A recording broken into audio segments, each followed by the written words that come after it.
Yes, thank you very much for the invitation to speak at this workshop. So I will report on joint work with my PhD student Rajesh Buhai and with Pravesh Kotari.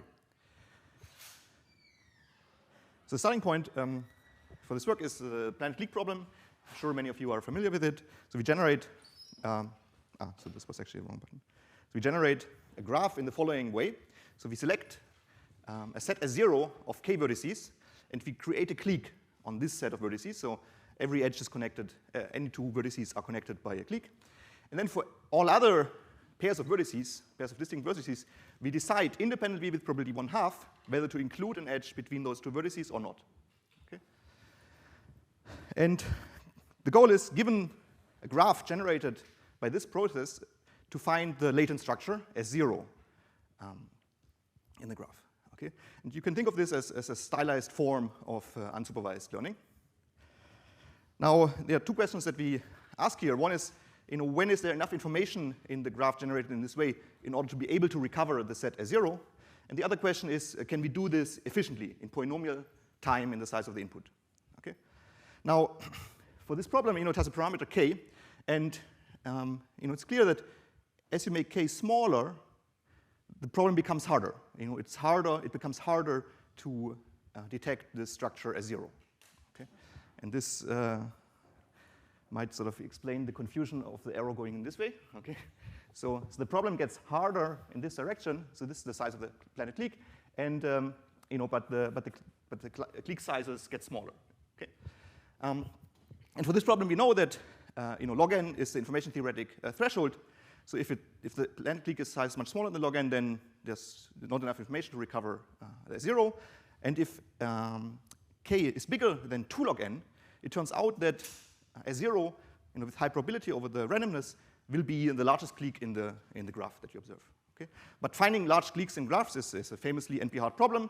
So the best-known algorithms that we know how to achieve this would brute force search over all cliques of that size, and so they would require time n to the log n, so quasi-polynomial time.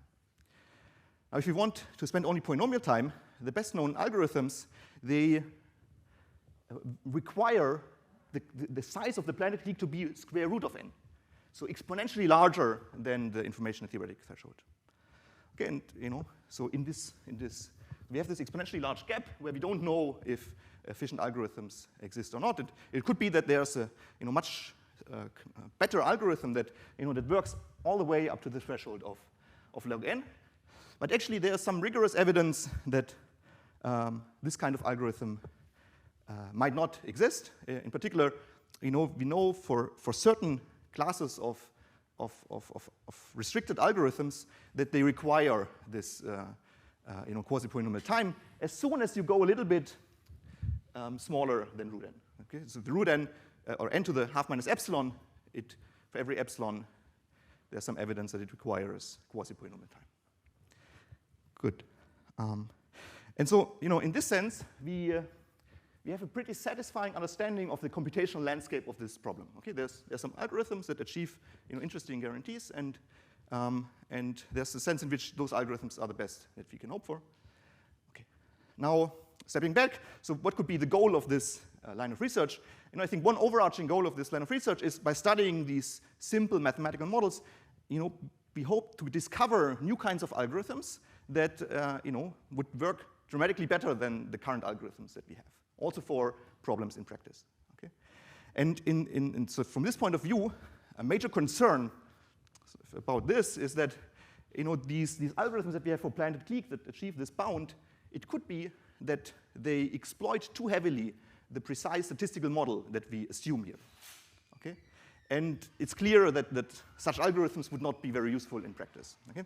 Now, to address this concern, Feige and Kilian introduced a strengthening of this model, a robust version of the planet clique problem. This is called the semi-random planet clique model. And what we do here is that we suppose that some all-powerful, all-knowing adversary has complete control over the edges that don't touch the clique. Okay? So the edges in this range, where both endpoints are outside of the planet clique. And sort of only in this small interface between S0 and the complement of S0, we continue to assume that the edges are randomly chosen. Okay, so this is the semi-random planet clique problem introduced by Feig and Killen, and it's you can think of it as a stylized form of robust unsupervised learning. Now it turns out that this kind of adversary really is quite powerful. In particular, it's just plain impossible to recover S0 anymore. Okay, and the reason is that one thing that the adversary could choose to do is that it partitions the remaining vertices into sets of size k. Okay, and then you have n over k sets, each of size k. And then the adversary could simulate this random planting process for all these sets. And then you have n over k sets that would be good candidates for being S0, but they are statistically completely indistinguishable. Okay? So there's no way that you could recover S0 with high probability in this way. However, we can hope that this might be the only obstruction, and that that sort of the adversary plans these partitions the graph in this way, and that we can always recover a small list of candidates so that S0 is guaranteed to be included in this list. Okay? So we want a list of size n over k of sets, so that with high probability, S0 is contained in this list. And this is a very nice and common way to, this kind of list decoding is a very nice and common way to address these kind of uncertainties for inference problems. Okay? It turns out that this adversary, not only changes sort of what we can hope to recover, but it also changes the thresholds. In particular, it turns out that the information theoretic threshold becomes square root of n. Okay? And Steinhardt has a quasi-polynomial time algorithm, an inefficient algorithm, time exponential in the size of the witness, to compute these lists if the size of the planet clique is significantly bigger than square root of n. Okay? However, the best polynomial time algorithms, again, have a pretty large gap, so they require the planet clique to be significantly larger of size at least n to the 2/3. And again, we can ask, whether, Feig and Steinhardt ask whether this gap is indeed inherent, like we expect it to be for the planet clique, for the vanilla version of the planet clique problem. However, in this work, we show that there are actually algorithms that come arbitrarily close to achieving this threshold of square root of n. And in particular, in time n to the 1 over epsilon, they can compute a list of roughly n over k sets that is guaranteed to include S0 if S0 has size, if k is at least n to the half plus epsilon. Good. Okay. So now I want to give you a very high-level overview of how the algorithm works. Actually, that will be the last reference I will make to the algorithm. Okay. And then we will sort of discuss the ideas behind the algorithm. Good. So how does the algorithm work? So the algorithm considers a standard convex relaxation of the set of k cliques in the given graph, where the adversary introduces these corruptions. So if you sort of want to think about it in some way, so you can encode k cliques as n-dimensional vectors with 0, 1 entries, so that k of the entries are 1, and then so if you look at all k cliques, they give you a collection of these vectors, and you can look at the convex hull of those vectors, and it turns out that there are certain convex bodies that sort of try to approach this convex hull of k cliques in a given graph. So we consider one of those convex bodies. And then what we do is, in this convex set, we find a maximally random point. Okay?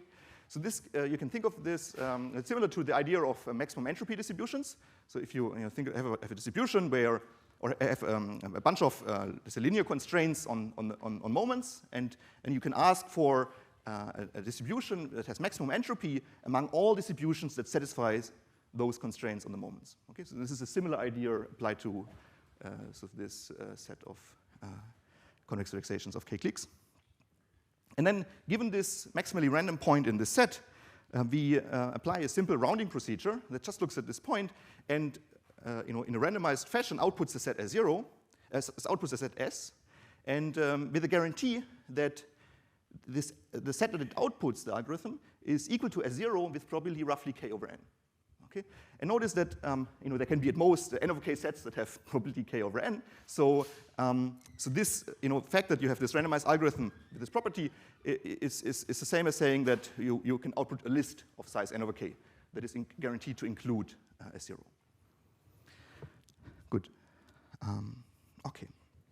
So now I want to tell you the ideas behind this algorithm, and in order to make these things more precise, let me introduce a little bit of notation. So we will use a G double underlined to denote a random graph on n vertices, so where every potential edge is chosen independently with probability 1/2, and n is a large number.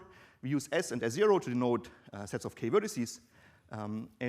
Because information theoretic threshold is root n, we only consider sets of size k bigger than root n. Now, given the planted clique S0 and the random graph, we can define the set of possible corruptions that the adversary can give us as input. And so, in particular, a graph G is a possible corruption given S0 and some random graph G double underlined if the induced graph on S0 is complete, is a clique, and the induced graph between S0 and the complement of S0 agrees with the random graph. Okay? And so graphs that satisfy these two properties, we consider them to be possible corruptions. In particular, we don't make any restrictions on how the graph looks like on the part on the complement of S0, on the induced graph in the complement of S0. So this is completely unrestricted. Okay. And so any graph that satisfies these two properties is a possible input that the adversary can give us. And now, what does it mean to have an algorithm that works for this problem? So what we want is the following. So with high probability over the realization of the random graph, it should be the case that no matter how you choose S0, and no matter what corruption you choose from these possible corruptions, the algorithm will have the property that outputs S0 with probability roughly k over n. Okay? And in particular, this definition also means that these corruptions that the adversary chooses, they can depend on the randomness, fully depend on the randomness in G double underlined, and they can also depend on the choice of S0. Good. Now, the key to our algorithm, and so this observation is also implicit in several previous works on this problem, is a connection between intersections of cliques in the corrupted graph and unbalanced bicliques in the random graph. Okay? Bicliques are complete bipartite graphs, an induced graph that is complete bipartite. This connection is important because it will allow us to eliminate the corruptions. And so that means that once we understand this connection, we never have to worry about the kind of things that the adversary might do to our input, because we can always relate it to some property of the random graph. So the claim is that if you have a clique S in the corrupted graph that intersects S0 in some way, then it has to be the case that if you look at S intersected with S0 and the intersection of S with the complement of S0, this will be a bipartite complete graph in the random graph. This will be a biclique. This will form a biclique in the random graph. Why is that the case? So it's a simple to see by drawing a picture. So, so we want to argue that all the red edges are present in the random graph. Well, first of all, they have to be present in the corrupted graph. Why? Because we assume that S is a clique in the corrupted graph. Okay? So those edges have to be present in the corrupted graph, and at the same time, they also have to be present in the random graph because, in our model, we assume that in this interface between S0 and the complement of S0, the adversary doesn't change any edges. Okay? So the graph has to agree in this interface with the random graph, and so it means that these edges all have to be there in the random graph. So you have to have this biclique in the random graph. Good. Now, why is this useful? Well, one thing that we can do is in a random graph, it's easy to understand what kind of bicliques can exist. Okay? And in particular, what you can show is that if you have a C by K minus C biclique in a random graph, then one of the two sides has to be smaller than log n. Okay? It cannot be possible that both of those sides are bigger than log n. And the proof of this is like all the proofs in this for this kind of stuff, just a simple union bound argument. You look at all you count the number of possible vertex sets for such bicliques, and this will be exponential in k times log n. And then for every fixed choice of these two sets, you can compute the probability that you actually see a complete bipartite graph in the random graph. Okay? And this will be exponential in minus c times k minus c. So that's the number of edges that you have in a biclique. And now you see that if both sides are bigger than log n, then by the union bound, the probability would be much smaller than 1, would be very close to 0. And so it's very unlikely to observe such a clique. Yes?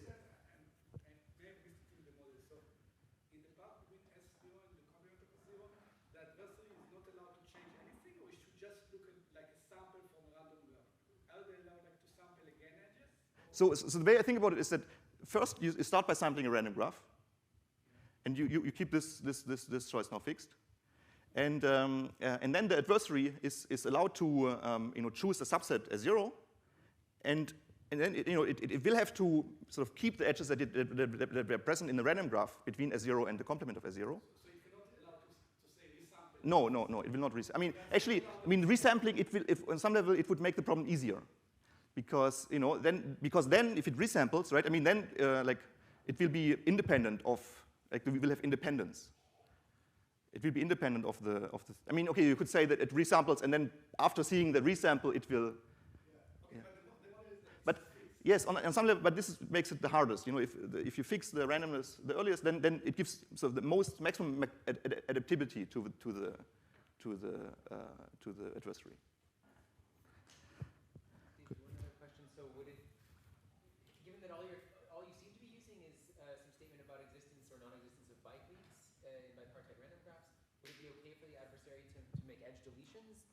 Yes, yes. So this is actually the model that we consider in the paper. I dropped it because it will not change the ideas. Will not make the problem significantly harder. Yes, thanks. Okay, and why are these observations now useful? So if you combine the fact about what kind of bicliques exist in a random graph together with this connection between intersections of cliques in the corrupted graph and those bicliques in the random graph, what you can get is that if you have a clique in the corrupted graph, it can have either very small or very large intersection with S0. You cannot have an intermediate intersection, because an intermediate intersection would mean, would correspond to a biclique that doesn't exist in a random graph. Okay? So in particular, the intersection can have size at most log n, or it can have a size at least k to the minus log n, but nothing in between is possible. Okay? So it means that all cliques in the corrupted graph are either very, very far from S0, have small intersection, or they are super close to S0, have almost complete overlap with S0. Okay, now why is this? Okay, now let me talk a little bit about this as a context. How the structural insight, what kind of role it plays for the problem. So it turns out that implicitly in the work of Steinhardt, he used this fact, this connection between clique intersections and biclique bounds in order to show to analyze this inefficient list decoding algorithm that works all the way up to the information theoretic threshold of square root of n. So in his analysis, he uses this connection. But it only gives an inefficient algorithm. Okay, and it's not surprising, because finding bicliques in random graphs is also a hard problem. It's just like finding finding cliques in graphs is an NP-hard problem. And so in our work, the way this connection plays a role is in two ways. So one is that we show that if you have a certificate of a certain kind, of a bound on unbalanced bicliques in random graphs, then there is a sort of black box way to transform that certificate into an efficient algorithm that does list decoding. Okay, and of course, like the guarantees of that, or in this list decoding algorithm, the guarantees will depend on what kind of biclique bounds you were able to certify in the random graphs. Okay, and then in the second contribution, we show almost tight, so close to the statistical threshold, certificates for bounds on unbalanced bike leaks in random graphs. In particular, those certificates will not be sort of the usual spectral certificates that play a role for previous algorithms and also for the usual planet clique problem. Okay. Now, I want to sort of give you, so for both of these things, some institution. So first I want to explain how you can do list decoding from these clique intersection bounds. This will not be efficient, but the way I'm doing it will be very similar to what you need to do in order to make it efficient. Okay? Good. So, okay, suppose that we have some way of certifying or some way of knowing that our random graph doesn't contain these kind of bike leaks. So that we have like some bound of C bar on upper bound of C bar on the possible bike leaks that exist. And so we know that for every C larger than C bar and smaller than K over 2, we know that there's no C by K minus C bike leak in our random graph. Okay? Suppose we know this. And now I'm claiming that then any possible corruption, G, determines a distribution over sets of size K, such that, and let me call S a sample from that distribution, such that with probability roughly K over C, the intersection of S and S0 is large. Okay? And notice that for this claim to be non-trivial, what we need is the red part, so this number, it should be smaller than 1, okay? Otherwise the probability bound is not meaningful. And so this means that this kind of list decoding succeeds if K is significantly bigger than the geometric mean of C bar, so our bound for the bike leaks, times N. Okay, so now how does this work? So the distribution that we consider is we look at all distributions supported on K cliques in the corrupted graph. Okay, so this is reasonable because we know that S0 is a K clique in the corrupted graph. And among all those distributions, we choose the one that minimizes the expected size of the intersection of S and S prime, where S and S prime are two independent draws from the distribution. Okay, so you can, this is like the correct definition, but you can also, view this as some kind of Rayleigh entropy of the marginal distribution of this distribution that you want to maximize that Rayleigh entropy. Okay. Good. So now, if we have this distribution, and the claim is that this distribution with high probability will output something very close to S0. Why is that the case? Well, first of all, I'm claiming that the expected size of the intersection with S0 has to be at least K squared over N. Why is that the case? Well, so first by optimality, we can say that the expected size of the intersection with S0 has to be at least as large as the expected size of the intersection of S and S prime. And why is that the case? Well, if this expectation would be smaller, what you could do is you could modify the distribution by increasing the probability of S0, and then this expectation would become smaller, right? Because right, if this expectation is smaller than this expectation, it means that that our distribution currently avoids S0. Okay, but then we can have a distribution where this expectation is smaller by putting a bit more mass on the set S0. Good, and then if you look at this quantity and you think about the distribution over K sets that minimizes this quantity, it will be just a uniform distribution over K sets. And if you have if S is just a uniformly random set of size K, then you have K elements in this set. And the probability that, so if you look at an element of S, that it also appears in S prime is K over N. Okay? And you have K elements in S, so the expectation of the intersection will be K times K over N, which is K squared over N. Good. Now, what does this buy us? Well, so now we can sort of recall the fact that these bike leak bounds imply that the intersection of S with S0 can either be very small or it has to be very large. You cannot have an intermediate intersection. And that means that for this expectation to be larger than C bar, okay, that was the bound that we could certify for the bike leaks. for this expectation to be larger than C bar, you have to have significant probability that the intersection of S with S0 is bigger than K minus C bar. Okay? So, right, this is sort of the kind of expectation that you could get if you only have a small intersection, but if your expectation is bigger than that bound, then you have to have significant probability of having a very large intersection. And here we use the fact that, as we discussed before, that that intermediate intersections are not possible, right? Good. And now if you rearrange this, you get precisely what was claimed, that, that if this, C bar is significantly bigger than K squared over N, then you can get this list decoding. Okay, good. So now, in the remaining time, and notice that this is not efficient so far, right? Because, finding this distribution that minimizes this expectation is clearly, a very hard task. However, there is sort of, by now, a standard sort of methodology to translate these things into efficient algorithms using sum of squares. Okay. Where does the upper bound of the probability that this intersects S0 is at least K minus C bar come from? That's just like Markov applied to the. So you're asking why this inequality comes, where this inequality comes from? Oh no, okay. So I just, this inequality is just, not sure. No, that's fine. You don't have to call it.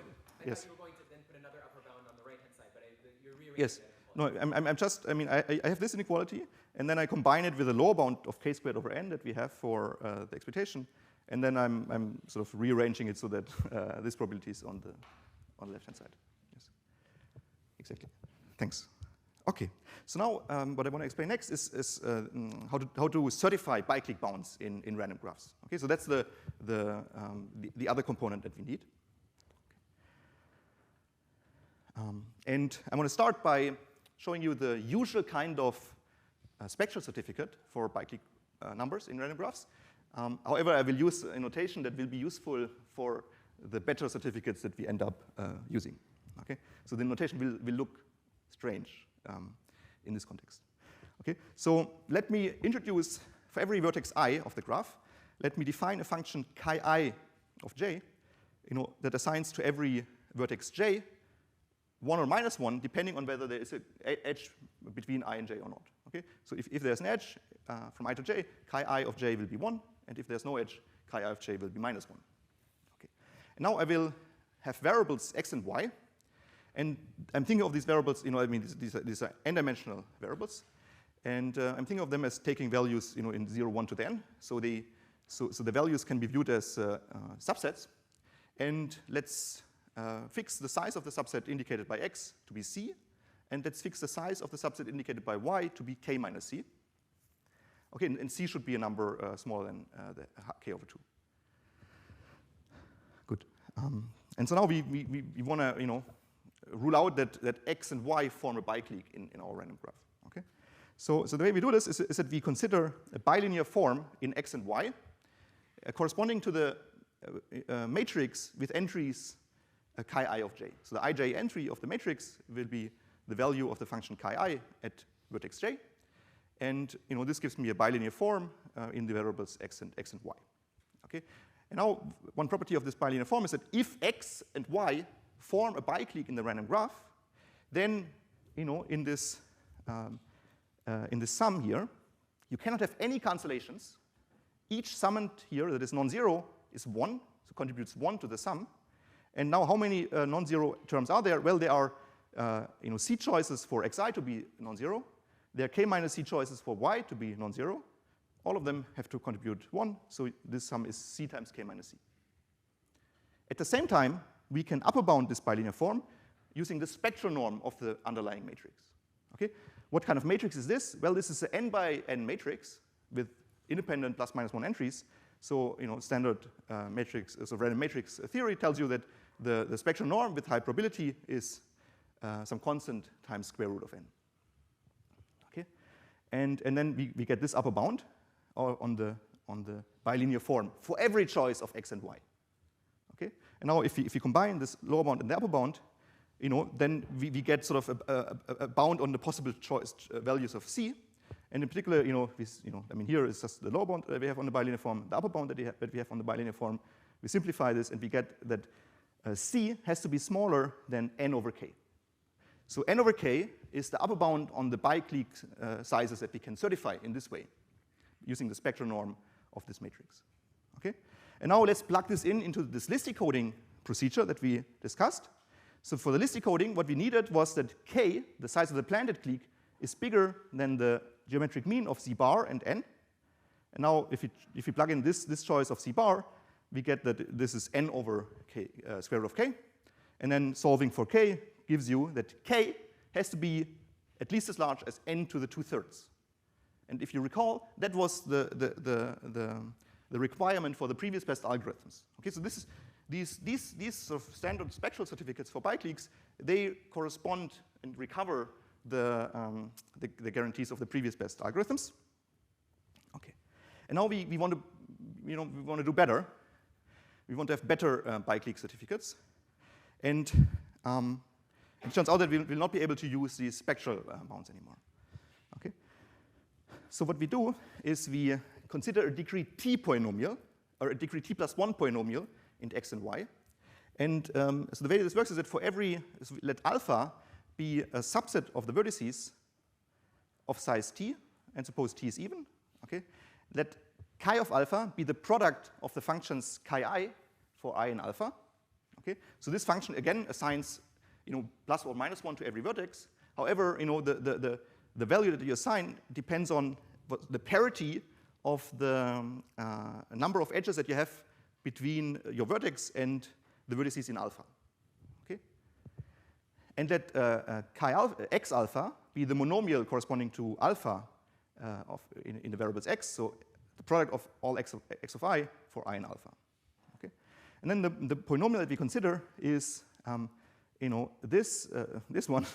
So we look at all possible sets of size alpha of size t, all possible sets alpha of size t, and so the coefficient that we give the monomial x alpha y of j is the value of the function chi of alpha at the vertex j.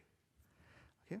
Now what happens here is that so this polynomial actually so if you sort of think about for every alpha that you have a different variable now. If you forget that these variables are actually related, if you think of that for every alpha you have a different variable, x of alpha, then this is again a bilinear form of similar to the kind that we saw just in the previous slide. And however, like the entries of the matrix are the values of so for every alpha and every j, the entry will be alpha of j. And so on some level, this is corresponding to a graph where you have n over t vertices on the left, and n to the t vertices on the left, and n vertices on the right, and you put an edge between alpha and j if the parity of the edges that you have in the original graph, in the random graph, between, as I said, alpha and j is even. Okay? So on some level, it's the same kind of polynomial that we had before, except that we now consider a tensored version of our random graph. Okay? Good. And so for that reason, like the quantity that you get here, if x and y indicate a bi-clique, is again sort of just a number of non-zero terms that you have. You can't have any cancellation, so it's c choose t times k minus c. Okay. David, when you say it's a tensored version, I'm just trying to parse the notation. So this is what you would get if you took the rows of the adjacency matrix, maybe the signed adjacency matrix. Yes. And you tensored each row with itself t times or something, and then you stack those things as the rows of a new. Yes, I guess I'm thinking of alpha as the rows, and then so you you take the long guys, the end of the yes. guys, are the result of taking either a row or a column of the original Yes. adjacency matrix and tensoring with itself. You're tensoring all t tuples. It's coordinate-wise multiplication, like here. We're doing coordinate-wise multiplication. So you.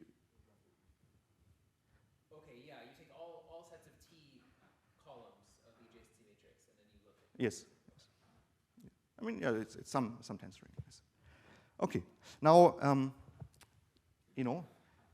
we could try to use the same strategy as before to bound this bilinear form, and then we would have to consider the spectral norm of this matrix. Okay, that's entry that has these numbers as entries. Okay, but notice that this is an n to the t by n matrix. Okay, so it will have crazy large eigenvalues. And if you would plug in the eigenvalues, you wouldn't get any kind of reasonable bound. It would actually be worse than what we had before. Okay? And so what we have to do now is we have to exploit that these vectors x alpha and yj are not arbitrary vectors, but they are sparse vectors. And what we're going to show is that even though the eigenvalues of this matrix, or the singular values of this matrix, are on the order of n to the t, the sparse eigenvalues of this large matrix are only of the order of n. So you don't pay for the large side of the matrix, you only have to pay for the small side of the matrix, using the fact that you only care about sparse vectors here. Okay? And the proof is, not so hard, actually. So what you do is you have this bilinear form, and using Cauchy-Schwarz, you can relate it to the quadratic form of an n to the t by n to the t matrix, where for every choice of alpha and every choice of beta, the entry will be the inner product of the function chi alpha with chi beta. Okay? So this is just some Cauchy-Schwarz, and you have now this other matrix. It seems like you didn't make progress because it's again an n to the t by n to the t matrix. It has crazy large eigenvalues, so again, you somehow have to now exploit that x is sparse. Okay, but actually, the way you can exploit that x is sparse is just by looking now at the entries of this matrix, because it turns out that on the diagonals you have entries of n, and so the inner product of chi alpha with itself is n, but on the off-diagonal entries, you have alpha and beta, so they might have some intersection, these two sets. However, there has to be one vertex that is only in one of the sets alpha or beta, and that vertex contributes an independent sign to every term that you're summing up in this inner product. And so the inner product for alpha different from beta will be at most root n. And this will hold uniformly for all choices of alpha not equal to beta. Okay? And if you just plug in this bound on the off-diagonal entries, you get that this quadratic form is bounded by c choose t times n, so that's the diagonal terms, plus c choose t squared, that's the number of off-diagonal terms that you have, times root n. So that's the entry, the magnitude of the entries of the off-diagonal entries. Good. And this turns out to work. So if you sort of combine this again, so this now just as before. So here we had the lower bound on this degree t plus 1 polynomial, assuming that x and y form a biclique, and here we have this upper bound based on the sparse eigenvalue bound that we derived for this bilinear form, or for this polynomial. And this is this is just some simplification, and nothing happens anymore. So and the bound that you get for c is that it's at most roughly n to the 1 over t. Okay, and on some level this was clear because what happened is that we somehow instead of talking about cliques of size c by k minus c, we're now talking about cliques of c to the t by k minus c, without changing the the bound, or while maintaining the square root of n bound on the eigenvalues, on the sparse eigenvalues. Okay, and so if you have this choice of c bar, if you plug it into the list decoding, you get that list decoding works if k is bigger than the geometric mean of c bar and n, and c bar is like n to the 1 over t. So the bound that you get for k is is roughly you get n to the 1/2 from this n, and then this c bar will just be like a small fudge factor. We contribute just a small fudge factor, and this in the exponent is 1 plus 2 over t. Okay, so this gives you these certificates for these almost tight certificates for bicliques in random graphs. Maybe let me just say a little bit about what I'm sweeping under the rug. So so this on some level is just a proof that sort of a non-probabilistic proof that the cliques that this bound of this clique biclique bound holds. Okay, it turns out that it's a good certificate in the sense that all the inequalities that we used here are actually sum of squares inequalities in the sense that if you look at the difference of the right-hand side minus left-hand side, it's a sum of squares polynomial. And this is what the formal definition of what constitutes a good certificate of these biclique bounds. And that's really what enables those kind of certificates to be turned into efficient algorithms. Okay, thank you very much.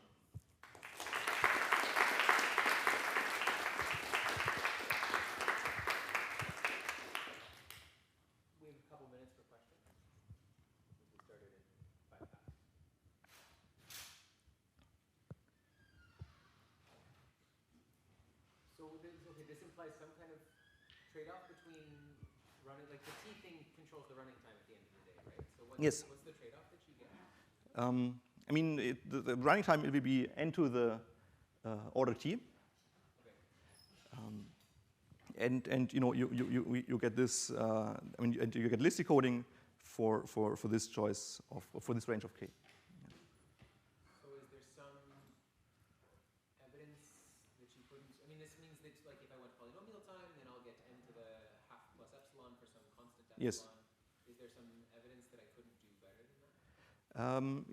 Yes, that's of course a great question. So, so what we know is that, I mean, first of all, I mean, one thing that we know is that if you just look at the basic STP for bicliques, and you try to use that to certify bounds for bicliques in random graphs, then you cannot improve over the basic spectral version that I showed.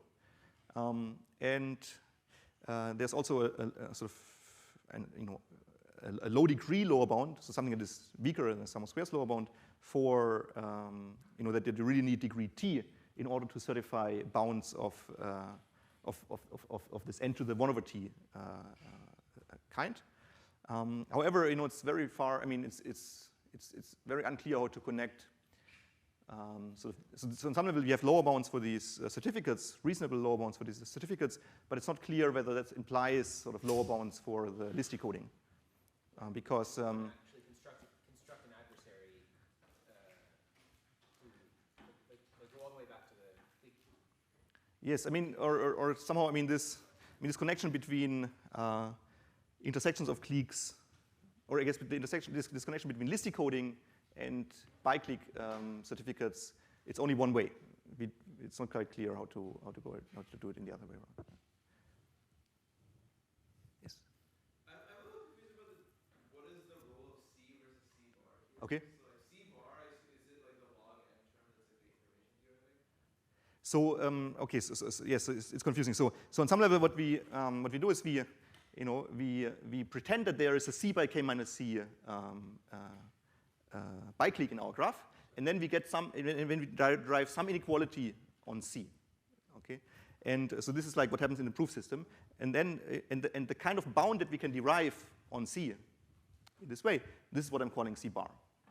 Okay, so it's just that like the